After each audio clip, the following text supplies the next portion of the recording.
Hello and a very warm welcome to World Business Report. I'm Alice Baxter.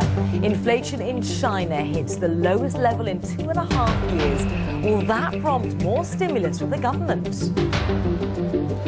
Jaguar Land Rover, a UK success story, but can it stay ahead of rivals?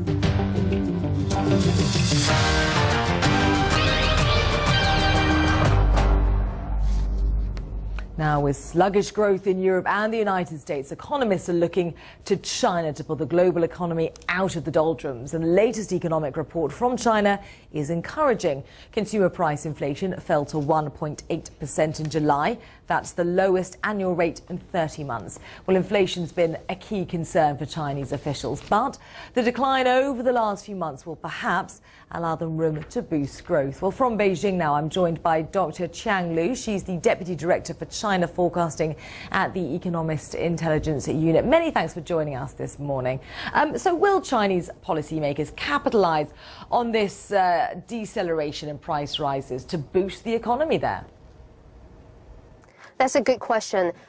We've seen, as you said, that the 1.8 is a 30-month low. Although if you look at the month-on-month growth, it's actually the first time after a 3-month consecutive negative territory for month-on-month CPI inflation.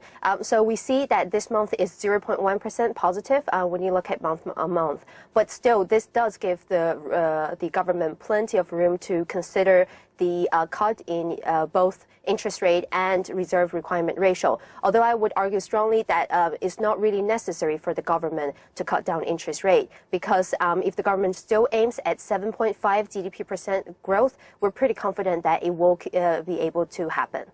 So you say you're not convinced about an interest rate cut, but what sort of measures then might policymakers be considering in order to boost growth? Some investors speculating that we could see the Chinese central bank lowering lenders' reserve requirements again. That would be the fourth cut since November, wouldn't it?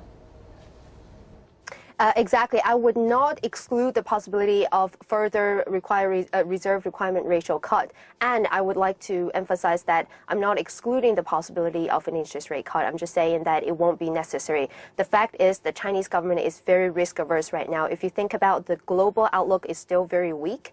And if you think that this year is a political change of guard, which means the government needs to be extra careful in order to maintain its minimum 7.5% growth.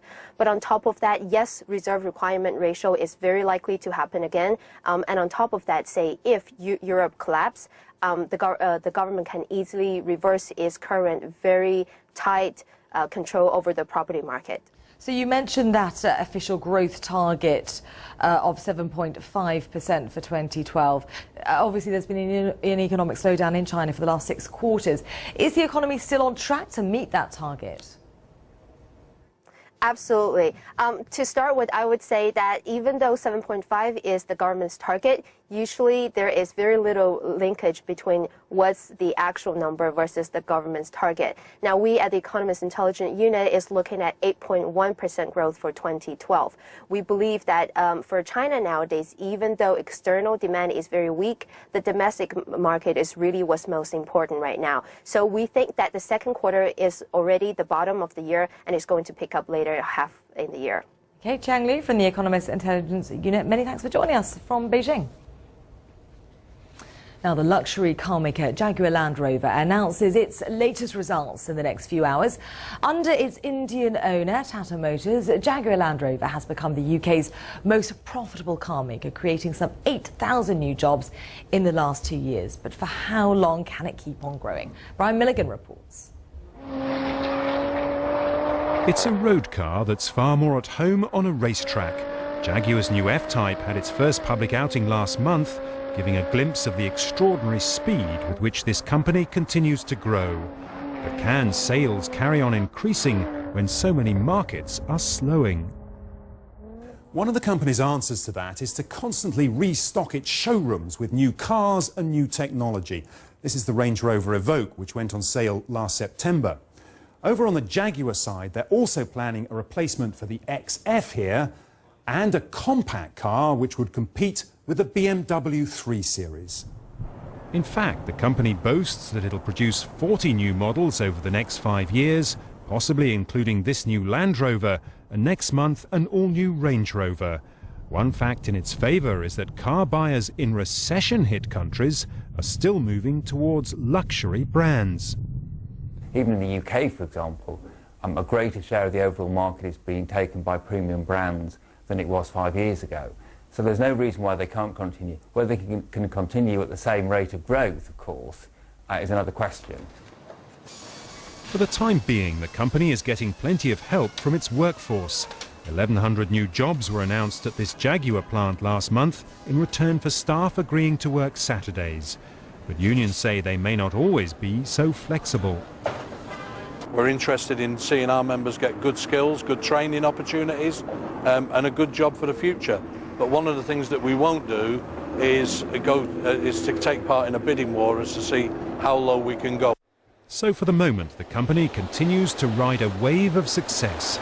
Indeed, to keep up with demand for the Evoque, Land Rover is about to run its factory on Merseyside for 24 hours a day. Brian Milligan, BBC News. Manchester United is due to set the price for its shares later on Thursday. The club is selling a 10% stake, which could raise as much as $330 million. But some are saying that Manchester United is being overvalued, particularly as it has hefty debts and is facing competition from rivals with very deep pockets. Well, Sean Hamill is a lecturer at the Birkbeck Sports Business Centre and he joins me now. Many thanks for being here. So that proposed price tag of $330 million, that will make it the most expensive sports franchise in the world, worth almost double that of Real Madrid. Is it worth that much? Well, I don't think it is at the moment, no. And I think that the share issue, the way it's structured, is not good value for investors. I mean, the problem for Manchester United, for the Glazers, is that turnover is vanity and profit is sanity. And at the moment, the debt is so large that the operating profit that is generated goes to pay down the debt.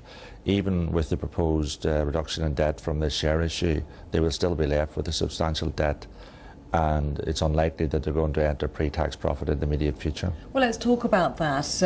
The Glazer family, which owns Man U, has said that they propose to spend about half of the IPO proceedings on paying down that enormous debt that you talked about.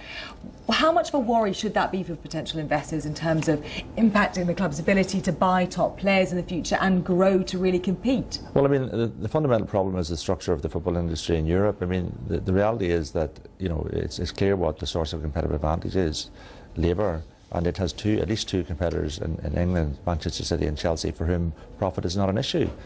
And you know, they're going to outspend United no matter what they do. So it's going to be, in order just to stand still, United are going to have to spend as much as they can on purchasing players and salaries, and that is going to impact on their ability to generate a pre-tax profit and pay a dividend, and it will also impact on the capital growth of the shares. And I mean, I think we've been here before in the late 90s. I mean, there was a rash of minority stock market flotation, minority share flotations in the 90s. They all followed the same pattern.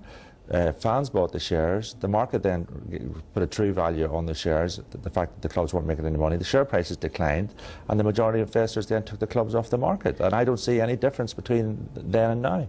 And you talked about the structural problems of this sale. The Glazer family will still retain 99% of voting control, and there's not going to be a dividend for shareholders as well.